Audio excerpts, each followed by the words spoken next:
In 1991, the Senate Judiciary Committee held a hearing for Clarence Thomas, who was being accused of inappropriate conduct in the workplace by his former co-worker, Anita Hill. Clarence was being considered as the newest Supreme Court judge, and these allegations were the only issue in his way. Prior to this hearing, there was no focus or conversation about sexual harassment, meaning that the average person did not understand its impact on victims or how common it was in the workplace. Because of this, there were no laws or preventative measures in place to protect people. Anita Hill's testimony addressing sexual harassment claims against Clarence Thomas garnered national attention in October 1991. This testimony changed the way Americans communicated with each other about sexual harassment. More protections were put in place to protect victims, past claims were reconsidered, and more people spoke out as a result. Harassment has been an issue in society for hundreds of years. Examples of this abuse of power date back to the horrific transatlantic slave trade during the 15th century. It was extremely common for slaves, especially women, to face sexual harassment, and since they were not granted basic human rights, they had no power to stand up for themselves. Coercion and assault became a way of life for these slaves with no power to make it stop. Eventually, slavery was abolished, but the principles concerning how people are supposed to respond to inappropriate behavior while working that were established during this time period continued. Early 20th century marked the start of a new era. Women were joining the workforce due to the increasing popularity of textile factories that increased job opportunities for the extremely limited market available to women. Laws were in place to protect women from the physically demanding tasks. However, what the law failed to do was protect them from the physical and verbal assaults their male superiors enacted unto them. If the harassment became too much for a worker to handle, they were advised to quit, which was not an option for the nearly impoverished working class of the 1920s. Decades later, World War II forced women to support the economy while a majority of men were away at war. This led to 33% of women in America being involved in the workforce by 1950. The feminist movement of the 1960s led to women joining the workforce at an exponential rate, and by the end of the 20th century, 60% of women were working, despite limited job opportunities. As issues with harassment became more pressing, people facing predatory behavior were strongly encouraged to stay silent, and therefore, there was little conversation about the rising issue. 1970 marked a turning point in the silencing of victims. The women's liberation movement began to question the justice system's failure to acknowledge these unwarranted and inappropriate behaviors. The term sexual harassment was officially created by a group of women at Cornell University in 1975. Media coverage began to catch wind of the situation as many people began sharing personal stories. 3 court cases by 1977 confirmed that women were legally allowed to sue their employers for harassment under Title VII of the 1964 Civil Rights Act, using the EEOC as a vehicle for redress. Despite this, it was extremely unlikely that people would speak out to their employers because they were bashed by coworkers and, in most cases, immediately fired, because there was no protections for those who spoke up. While today these issues are topics of conversation and seen as positive changes, at the time it was a taboo topic and advocates for awareness faced massive backlash. President George H.W. Bush was in charge of nominating a successor to fill Associate Supreme Court Justice Thurgood Marshall upon his retirement, and Clarence Thomas was nominated on the initial beliefs that he had good character and intelligence. However, government officials had heard rumors of previous sexual harassment allegations on Clarence Thomas from his co-worker Anita Hill.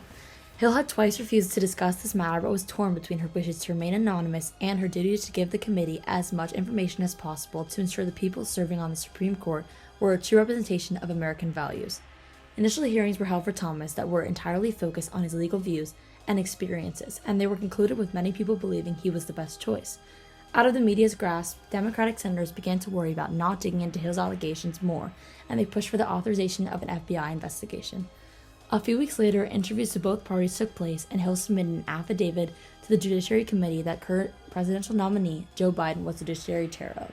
The allegations were not made public up to this point in time, but Biden had been keeping the Republicans up to speed with the investigation. There had been no reason for the public to suggest that Thomas had any controversies in his past, but a quote from Biden left the public feeling confused since the allegations were hidden at this point in time. I believe there are certain things that are not an issue at all, and that is his character. This is about what he believes. I know my colleagues, and I urge everyone else to refrain from personalizing this matter. In October, Hill holds a press conference claiming that she is willing to testify, but Hill made 2 requests to the committee. First, that the committee investigate the charges, and second, that the charges remain confidential. On October 11, 1991, the second hearing for Thomas was held. The hearing quickly became intense and chaotic. A large reason for the massive media attention that the trial earned was due to the lack of control the hearing was composed of, leaving Hill to be incredibly disrespected throughout the process. Hill's claims were that Thomas had talked to her about pornographic material and a multitude of other inappropriate topics for the workplace. After many times of asking him to stop, he continued with the inappropriate conversations and a constant persistence of trying to advance on her despite her constant rejections. Travesty. It's a national disgrace. And from my standpoint, as a Black American, as far as I'm concerned, it is a high-tech lynching for uppity Blacks who in any way deign to think for themselves. Some of the uncalled for comments came from people of extremely professional background. Senator Arlen Specter accused Hill of flat-out perjury at one point. At another, he suggested her testimony was the product of fantasy. Senator Orrin Hatch, who is still on the committee today, suggested that she got the idea for some of her charges from the movie The Exorcist. During the interviews, 4 female witnesses were waiting to be called, but due to what was reported as a private compromise deal between the Republicans and Biden, they were never called.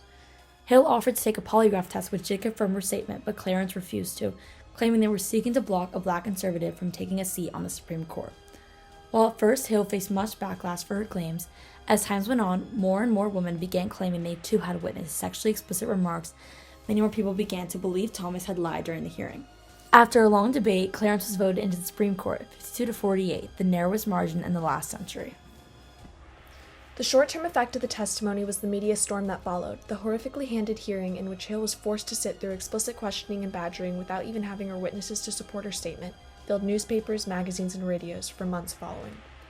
Shortly after, President Bush dropped his opposition to a bill that gave harassment victims the right to seek federal damage compensation and reinstatement.